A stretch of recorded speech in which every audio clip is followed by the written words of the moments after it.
Bueno, le damos la bienvenida al doctor Luis Cabral, estimado. Cada vez tenemos Muchas más gracias. gente de la justicia en este programa, ¿no es cierto? Es cierto. Por la duda también, ¿no? Bueno, muchas gracias por invitarme. Ahora, doctor, ¿cómo es esto, digamos? La justicia, o en todo caso, la objeción en la historia esta del dólar futuro, ¿es al que firma el contrato o al que lo hace cumplir?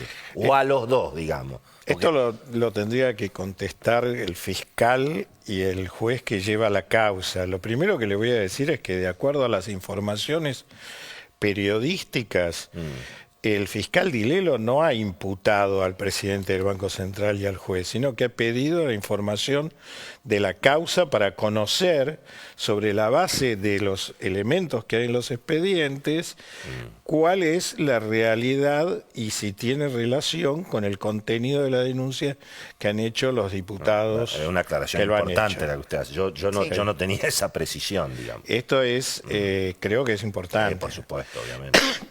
Bueno, Pero esta historia de la continuidad, toda la vida escuchamos en la Argentina el cuento de la continuidad jurídica del Estado. Sí. Entonces los gobiernos que vienen dicen, Sí. y los desastres que hicieron los anteriores, los tenemos Sí. que garpar igual, y digamos. bueno, eso la verdad es que en principio es así. También habrá que ver si es que existe fraude y si hay fraude, cuál es la responsabilidad que pueda tener el funcionario que armó el fraude. Sí. Cuestión distinta es el comprador, porque al comprador el Estado le dijo, yo se lo vendo. Y uno podrá decir, se aprovechó de una circunstancia que sabía cómo era, pero era el Perdón, Estado el y que le estaba... Y el que compró pasajes con el dólar a 9,50. Exacto. Y el O que autos, compró dólar ahorro, o auto importado. dólar ahorro se Exactamente. vendía también a... Sí. ¿no? Exactamente. Lo que pasa es que eso estaba. Ahora- El dólar ahorro eran reservas que estaban y el Banco Central finalmente las regalaba, Sí. como tantas veces se regalaron las reservas. Esto no estaba. No estaba. Esto era... Bueno, esto es lo que tendrá en todo caso que contestar el juez de la causa. A mí me parece que lo que es importante en este momento es... la sociedad se pregunta por qué ahora y no antes suceden estas cosas en estas causas. Sí, claro. Claro. Y lógicamente hay quienes dicen, bueno, porque los jueces son unos oportunistas que con motivo de que ha cambiado el signo político aprovechan para ubicarse al calor del nuevo poder. Otros dicen, no, también hay que ver, y esto también es cierto, que mientras hay un funcionario público en funciones, es muy difícil investigarlo. Es difícil obtener las pruebas, los documentos, los testigos no hablan. Aparecen ahora testigos que hablan y que cuentan todo el diseño de cómo han sido algunas de estas cuestiones. Ahora, Así pero que digamos- también las dos Sí. cosas son ciertas. El Consejo de la Magistratura ha recibido denuncias y las vamos a estudiar puntualmente según los casos, ¿no? Y por ¿Cómo supuesto, están lo los vamos a votos? investigar. ¿Cómo están los tantos, los porotos hoy en el Consejo de la Bueno, Magistratura? digamos? en este momento, digamos que persiste un grupo de personas que el año pasado compusieron la circunstancial mayoría que acompañaba al gobierno, de los cuales antes eran 7, ahora son 5.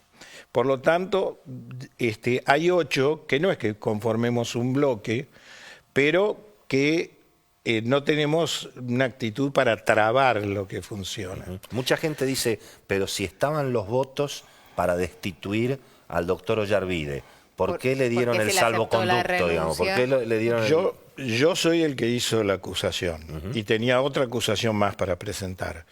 La verdad es que yo no puedo decir que estaban los votos. Ajá. Yo eso no lo puedo ¿Se afirmar. necesitarían Para usted- cuántos votos? 9, y esto usted me dice que significa tenían que 8, algunos de claro. los 5 que el año pasado desincriminaban a Ollarvide por cuestiones que eran verdaderas faltas al decoro de un juez, como era la cuestión del anillo, por ejemplo, lo desincriminaron no solo en cuanto a la posibilidad de promoverle un juicio político, incluso en la posibilidad de aplicarle una sanción. Entonces, yo no sé lo que hubiera pasado aquí. Hay quienes dicen que uno se tiene que ausentar para que se dé, pero Y bueno, pero claro, eso es votar. eso es votar. Eso es votar.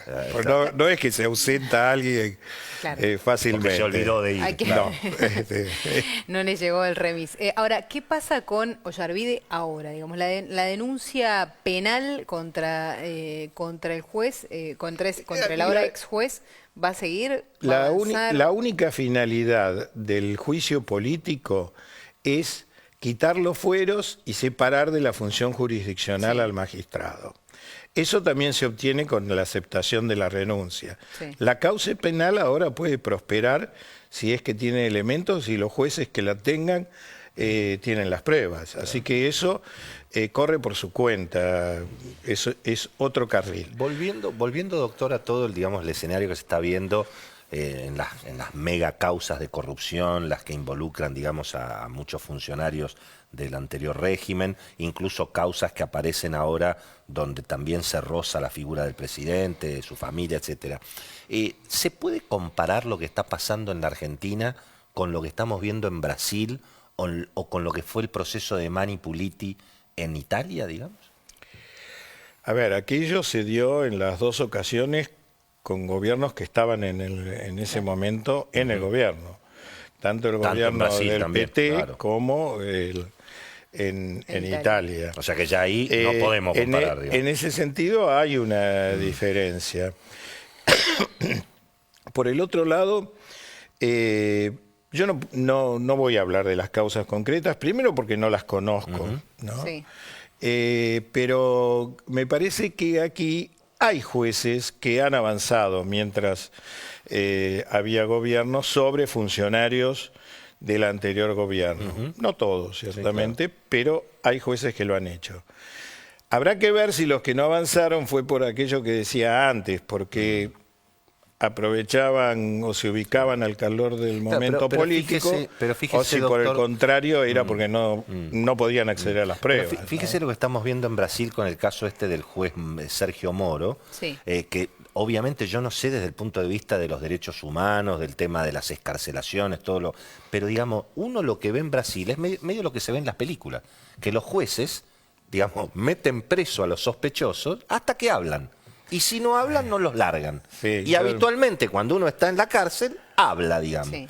Y eso no lo estamos viendo en Argentina, Esto es relativo, ahora, yo no sé de si que hablan, ¿no? Eso yo no sé si también va contra, es cierto que contra la garantía de las personas. Prisión perpetua hablan de cosas de cualquier cosa, claro. Pero convengamos lo siguiente. Nosotros tenemos un determinado régimen legal que regula el sistema de excarcelación, ¿no? Y me parece que en ese sentido hay un criterio formado que incluso ha sostenido la Corte desde hace mucho tiempo, pero esta también, que es que mientras que la persona no presente posibilidades de evadirse, debe estar en libertad, salvo que la gravedad de la pena que se le pueda llegar a imponer hace presumir que va a tratar de evitar la prisión, que es el fundamento que ha hecho algún juez ahora con algunos exfuncionarios. Así que... Bueno, el caso Casanero, básicamente, ¿no? Sí. ¿no? Y también quien lo juzgó a Jaime, ¿no? Sí, Ercolini. Sí. Ercolini. Ahora, esto... Uno puede discutir este criterio, pero la verdad es que es un criterio asentado en el pensamiento jurídico argentino en este momento. Claro. Bueno o malo, esto no lo digo, pero es el criterio que ha establecido toda la jurisprudencia y especialmente la Corte misma. Cuando uno habla con el establishment brasileño, políticos, lobistas, empresarios, los tipos dicen todo muy bien, pero acá hay un juez que te mete preso, te va a buscar a tu casa y no te larga, digamos. Sea miembro de la empresa más grande de ese país o el expresidente. Sí, esto es así, Doctor, pero acá, tenemos distintos criterios.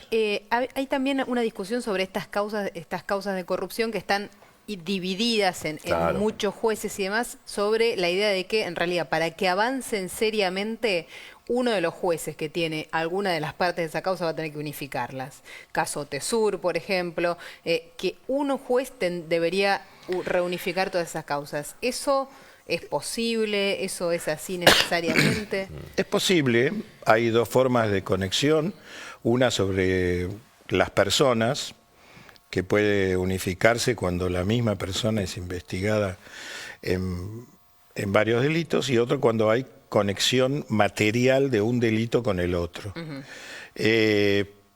Yo no le puedo decir si las causas que se han dividido están bien divididas o no, porque la tendría que tener en mis manos. Hay alguna denuncia en ese sentido, y sinceramente no he visto que uno pueda plantear que hay una irregularidad. Ahora está bien, pero lo escuché al doctor Guillermo Lipera el otro día diciendo que el Consejo de la Magistratura, es decir, ustedes, tienen facultades para controlar a los jueces y para auditarlos y para ver lo que están haciendo. No están así, digamos. El doctor Guillermo Lipera es un amigo, pero claro, ciertamente... Pero bueno, un entusiasta, digamos. Ciertamente, con mucho énfasis ha planteado una auditoría general sin precisar qué es lo que se busca, sino una información sobre todas las causas de corrupción administrativa. Y yo creo que esto está muy bien para hacer un estudio y para ver si hay alguna irregularidad de formular una denuncia, pero no para convertirlo en una expedición de pesca, como se llama, en una cacería de brujas, diciendo nos vamos a meter en todos los juzgados.